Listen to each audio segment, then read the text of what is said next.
Planerprod presents the Attic Monologues, Episode 32, Crow and Consequence, Part 1.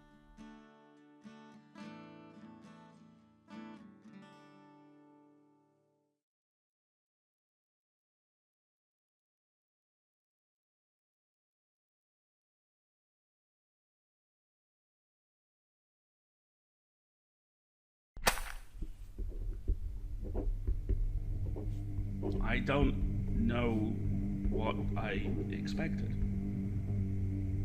Somehow, what most protagonists would recognize as a sharp shunt over a narrative precipice, you perceive as a gentle nudge of the wind. Perhaps I should have intervened earlier, but I enjoyed it, I must admit. Seeing how far you could bend without breaking, learning the parameters of your character. I understand you now. It is impossible for this narrative to continue without significant motivation. I have let you wander. I have let you adjust. I have hoped, however foolishly, that you would see the shape we were writing together.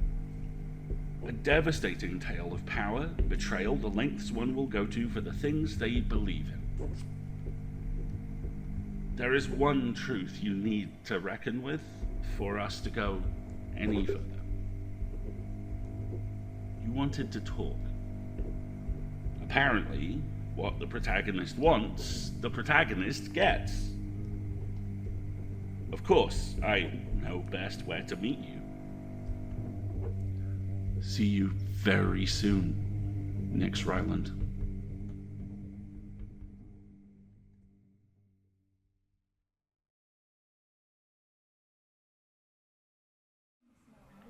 And I was like, listen, there's only 24 hours in the day between my homework and playing a fairy on stage.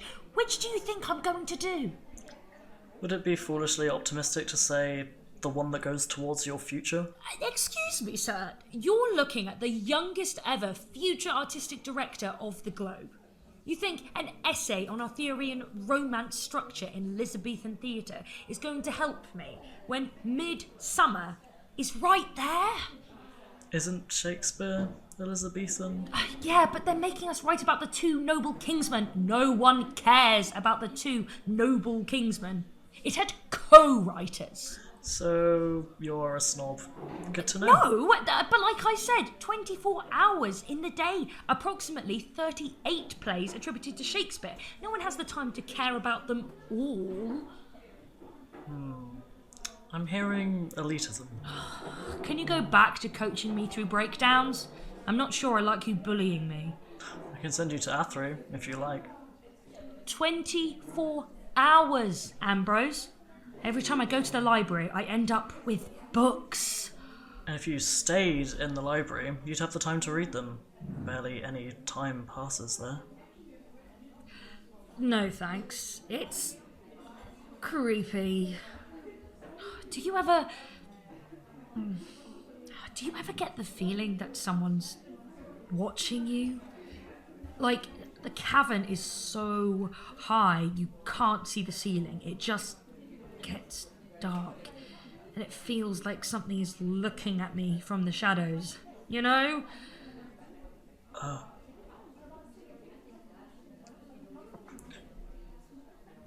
No, I don't go to the library.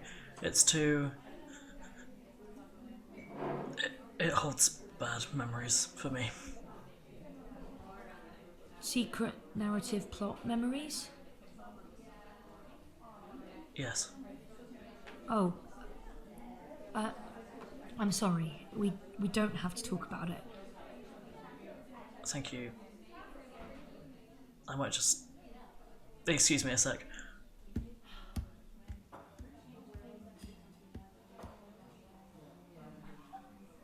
Well done, Nix. Scare away your mentor by asking questions, as always. Excuse me. Oh, dude! Jeez, you scared me. I have been sitting here for hours. Yeah, well, I'm not known for being observant. And you're kind of buried behind all that stuff. Oh, yes, this. I do not get out often. I just had to try one of everything. The blueberry muffins are divine, don't you think? Hang on. We've met before. Oh, God, I'm bad with faces. Give me a sec.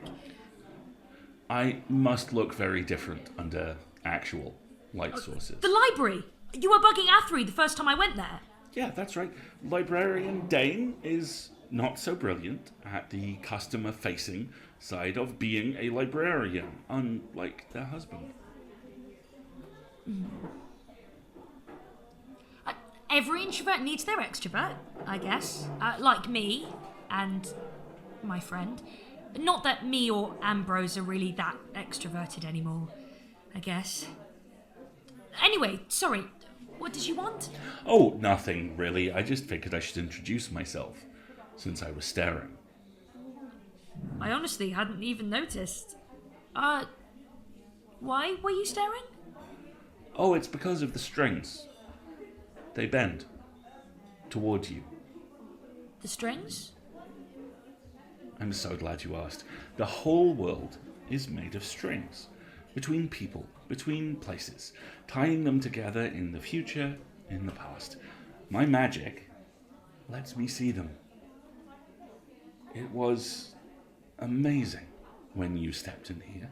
It was like a spiderweb pulling taut, like an orchestra tuning, like the universe suddenly sitting up and paying attention.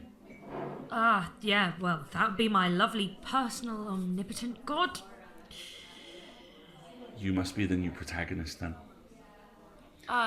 Don't worry, I won't tell anyone. Okay then. Yeah, that's me. The universe's favourite plaything for now. You should take more credit for your own power.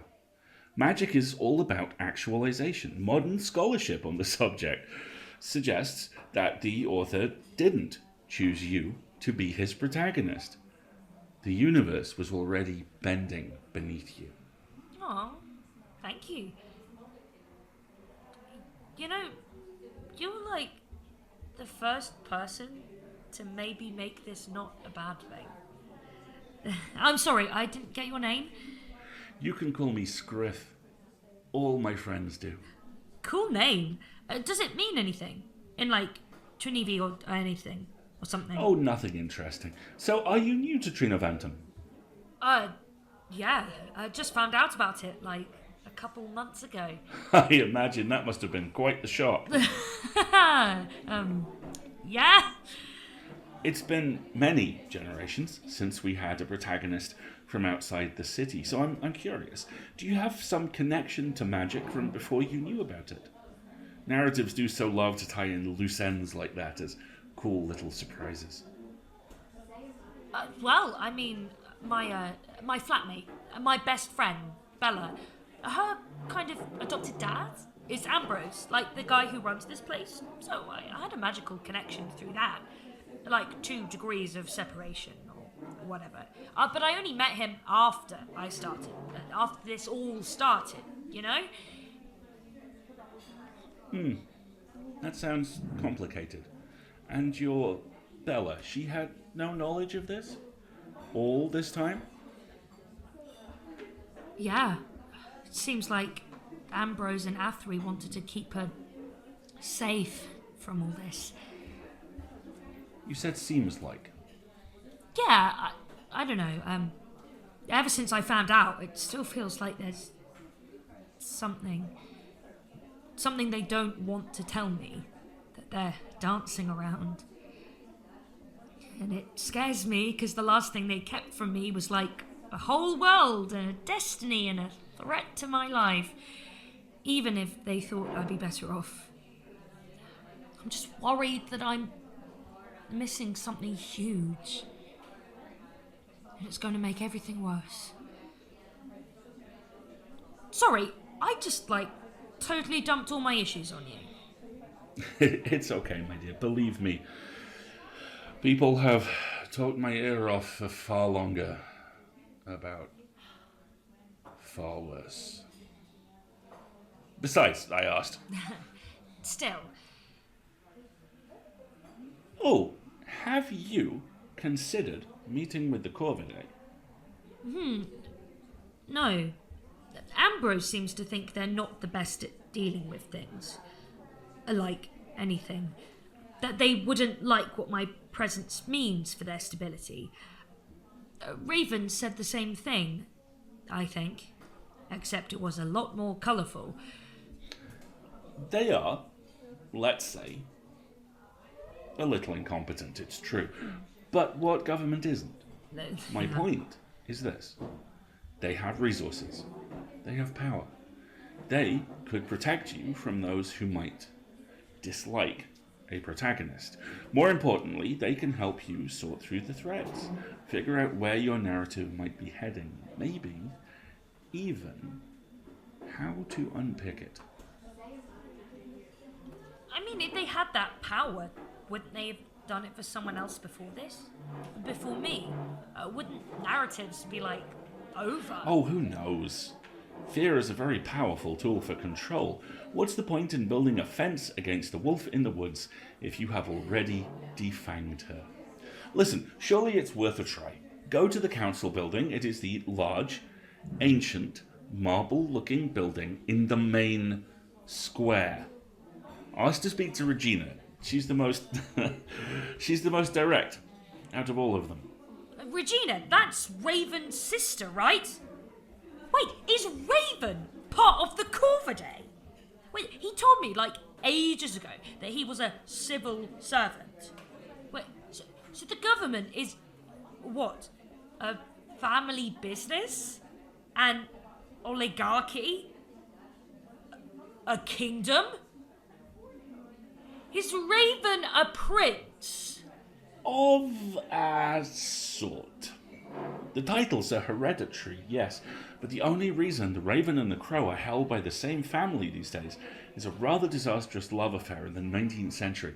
It begins with an assassination attempt, one involving electricity. I seem to remember there was something involving a remarkable amount of spiritualism and blown glass, and all of this took place on the... You know what? None of this is important. Lots of bird imagery, huh? Bella's going to get such a kick out of this when I tell her. Speak to Regina. She will help you find your missing piece. I am sure of it, and everything will be clearer. Yeah. Yeah, okay. It can't hurt, right? I'm staring at a brick wall with this whole plot thing, you know? I can't figure out where I'm supposed to go next. What the author wants me to do. I have a feeling he wants you to follow this thread. No time like the present, I suppose. Just gotta go through a mirror to another world. Oh, never gonna get used to that. Thank you. This was really useful. You are very welcome. It was lovely to see you again, Nix.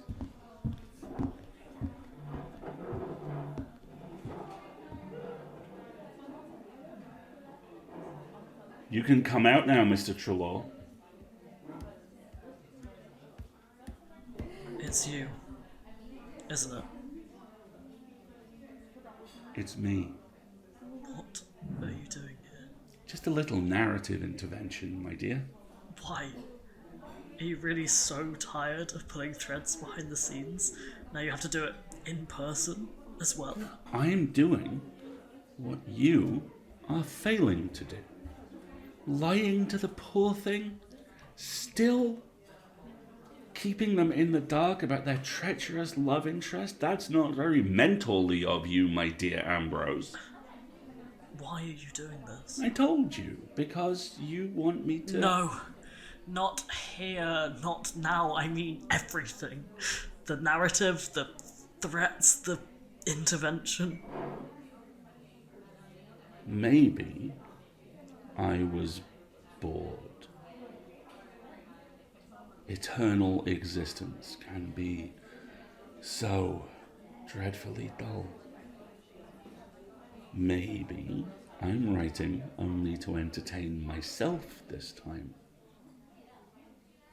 But I've done what I came to do. I'll be leaving now. Let them go. Please. They don't deserve this. I'm afraid it isn't that simple.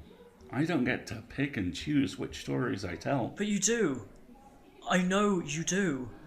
My dear, that simply isn't how the magic works. We've explained. You let me go. I know you did. You were a special case. Why? Why was I so special? What did I do? One day, the world is ending and I'm screaming in the dark. And the next, the people who were trying to kill me seem to have forgotten I even exist. I found other projects I was more interested in following. You were lucky. So let Nyx be lucky too. Let them be free. You would really trade their freedom for someone else's? There's always a story, Ambrose Trelaw. The world doesn't stop just because you ask it to. I mean,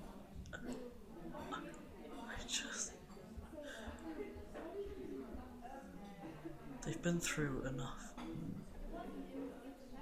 And they'll go through more. The universe is unkind, and one can always suffer more. You're unkind.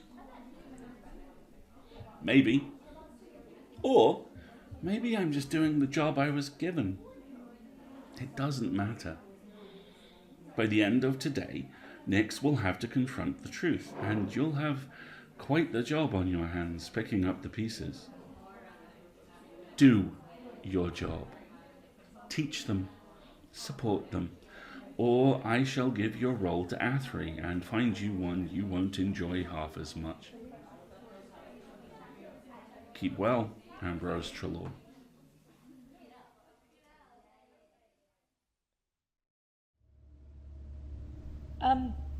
Hi. I'm here to speak to the council? The Corvidae? No meetings. Everyone is exceptionally busy right now. Okay.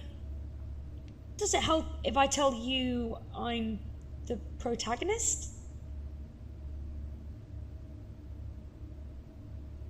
Sorry, I said I'm the protagonist? I mean, it's not like I have any proof, but if I sit here long enough, I'm sure something plot relevant will happen. Probably nothing destructive, but you never know. Sorry. I was told you guys could help. Yes, go right ahead. Okay, thanks.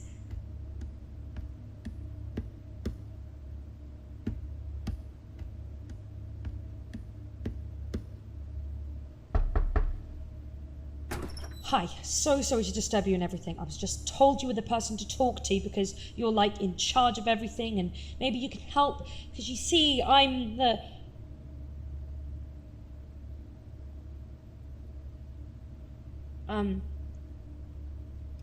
You're... I'm confused. You?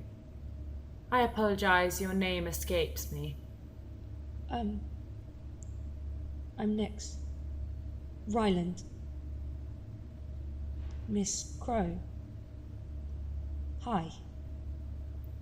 I can only assume that your presence here means my daughter finally did it. I always said she wasn't strong enough, that promises meant nothing in the face of actions. And yet, here I am, proved right after all these years. And so close to the final hurdle. 8 years she managed, less than 2 to go. So dreadfully disappointing. Ah well. One can never trust the youth with their own hearts. Perhaps this will be a lesson to her.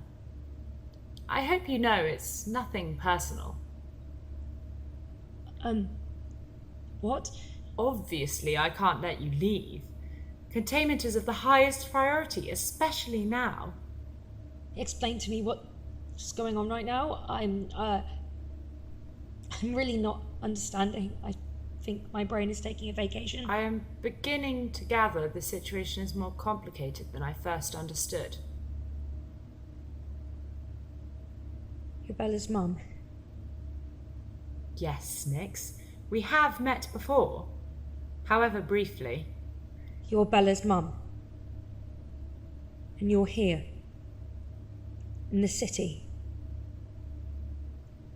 In the council. Yes. I am the Crow, chair of the Corvidae. I have been leading Trinavantum for over 20 years. But Bella. Nix, what exactly brought you to my door? I need you to answer me. Someone told me to see you. That you could help.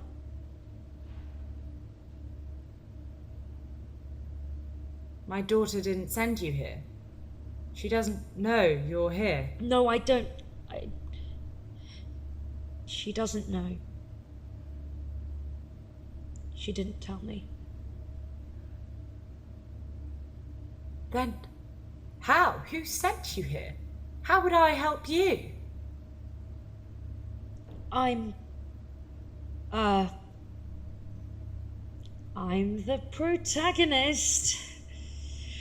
Yeah, that's about the same reaction I had. I don't know what the plot is or anything. I don't know what anything is, really. Probably it's just a coming-of-age story about me dropping out of uni to follow my passion for the stage, Makes the most sense. I think, maybe, on second thoughts, I actually don't need any help.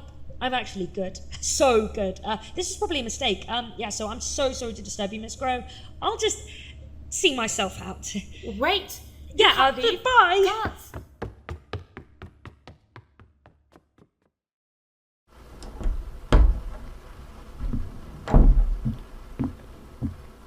Nix, is that you?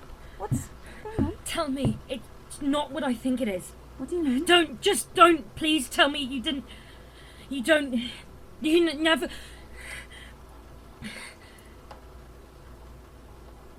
I talked to your mum. My mum? Why? Some lovely and helpful person at the Caramel and Clove suggested I go see the Corvidae, that maybe they could help. And I was so relieved that someone finally had some answers, that I could let the adults be in charge for a moment. And I just rushed in there, heart open, and well, you can guess what I found. And I thought, well, there's no way. Of course, it's just like Ambrose and Athery again. Poor Bella. Poor Bella. Everyone close to her, just lying to her like that for her whole life. How the hell could anyone do that to someone they cared about? And then she kept talking. And the more she talked, the more the pieces didn't fit. The more the shape of what I'd been missing all this time began to take form. Because I know I'm that oblivious. You could tell me anything, and I'd believe anyone. You could string me along for years. But Bella, she watches everyone and everything. Nothing escapes her notice. And when you push her far enough, she isn't scared to push back, to ask questions, to demand answers. There's no way, just no way that they could get away with that lie for that long. Honestly, I would have believed it more if it was just your mum. I've met her once in 8 years of friendship. You never go home when you can help it. I could believe she could keep a secret from you like that, but Ambrose and Athery. Ambrose. I couldn't believe he would lie to you. But I couldn't believe you would lie to me. And if one perception had to break, of course it was going to be Ambrose, because Crow. Like Corvid. Corvidae.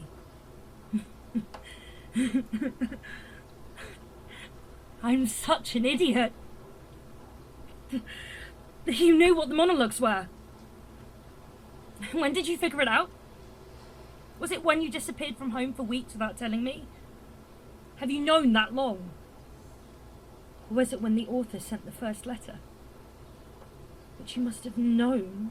You must have known it was real. You can translate Trenevi like it's nothing, like it's your first language.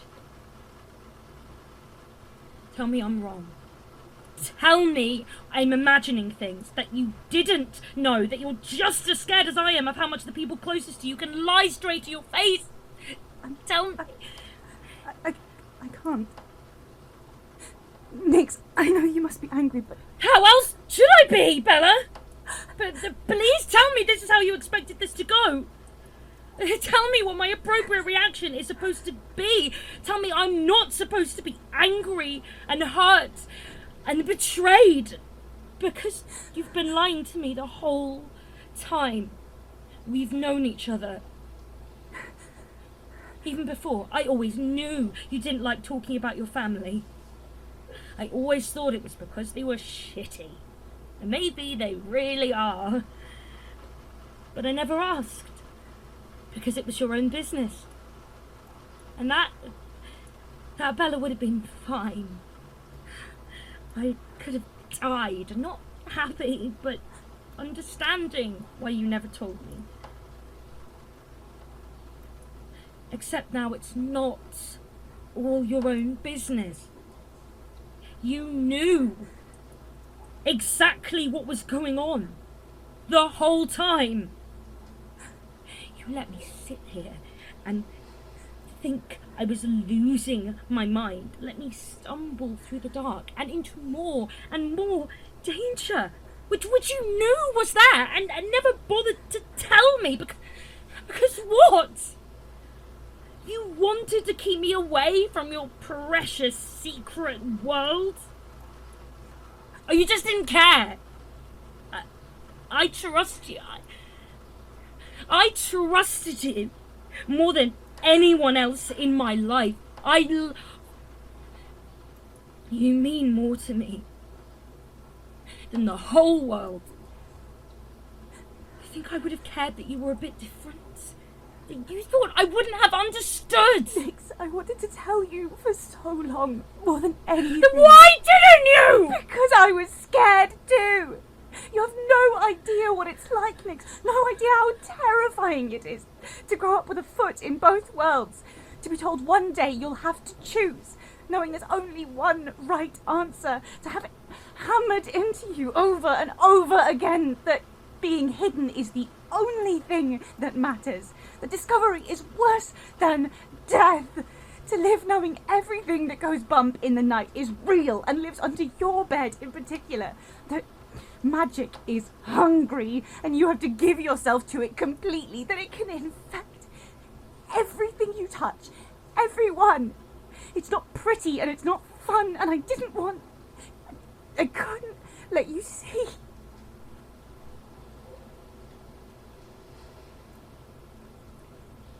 I did see it, Bells. That's my whole problem. I saw it, and I lost my mind. And you watched. You held me close and comforted me, and all that time, you were lying. How am I supposed to? I can't trust you anymore. understand. I made a mistake. Let me fix it. Tell me what I can do. I'll do anything. I'll tell you anything. I'm yours. Just ask. It's too late for that, Bells. Whatever this was, it's broken. We're broken. Don't say that. Please don't say that. You know I love you. Yeah, I do. And you know I do too. Aren't we idiots? Just dancing around and waiting for things to fall apart as an excuse not to move. How much time did we waste? And now it's gone. I can't be here with you.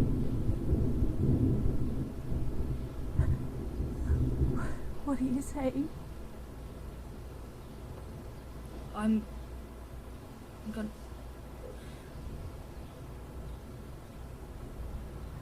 gonna go away for a while. Where? You don't need to. I can... No, I can't be here.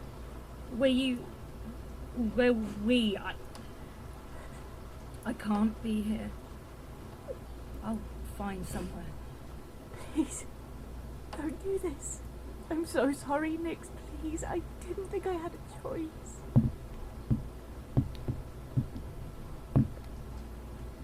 You did. And no offense, Val. But you chose wrong. Wait, please. I'm sorry.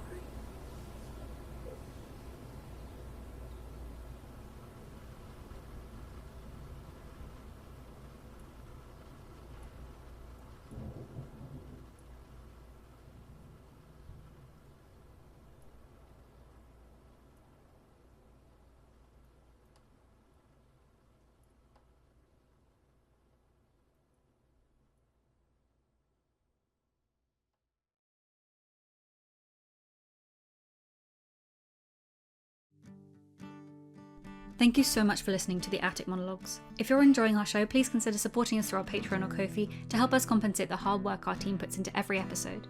You can find the links in the show notes below. Alternately, you can leave us a review, whisper to the wind, or tell enemies and love interests and friends alike to listen. This episode was written by Morgan Greensmith and produced by Morgan Greensmith, Clohessy, and Sorren Briarwood. It was directed and script edited by Clohessy. The sound design is by Jura Leopold, and the theme tune was composed by Wilkie Morrison. In this episode, you heard the voices of Alasdair Stuart as the author, Atlas Morgan as Nix Ryland, Bonnie Calderwood Aspinwall as Bella Crow, Joseph Leyland as Ambrose Trelaw, Lizzie Higham as Regina Crow. The logo was designed by Sorren Briarwood. The social media is also run by Sorren Briarwood. You can find us on Twitter at Attic Monologues and on Instagram, Tumblr, Facebook, and TikTok at The Attic Monologues. For more information on our show, our crew, our policies, and other shows made by our people, visit our website www.planerprod.com. Episode 33's title is Canicula et Consequentia, Actum therr.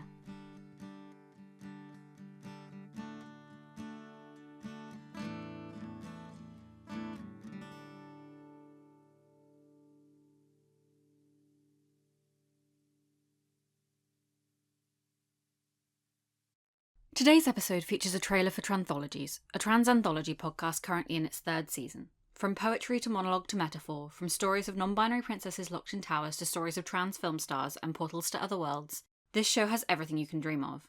It also features many, and I mean many, of us folks from Attic, so if you like my writing, Elle's directing, or any of our voice actors, you'll find something for you. So without further ado, Tranthologies. Tranthologies is an anthology podcast written exclusively by trans people. If you want to experience trans rage... We are not made to regret existing, or the way we take up space. We are not made to be empty wells of grief and rage. We are not made to be anything at all. We are made for more than this. Trans love. To the one whom my heart belongs to. My thoughts have very much been with you this day. Or trans joy. but we're not going to change the world overnight. That's not possible. So I think the best thing we can do is let ourselves feel joy, because that's what they don't want or expect us to feel. We've definitely got something just for you. With over 60 episodes by different writers across different genres and experiences, you're bound to find something you love. Tranthologies Season 3 begins on the 1st of June 2024. We hope you come along to see what wonderful stories we've got in store for you. Join us as we continue to celebrate trans lives and trans stories. But until then, keep being you. Every trans life is beautiful and sacred, and we are so glad to share the world with you. Trans love, trans joy, trans power.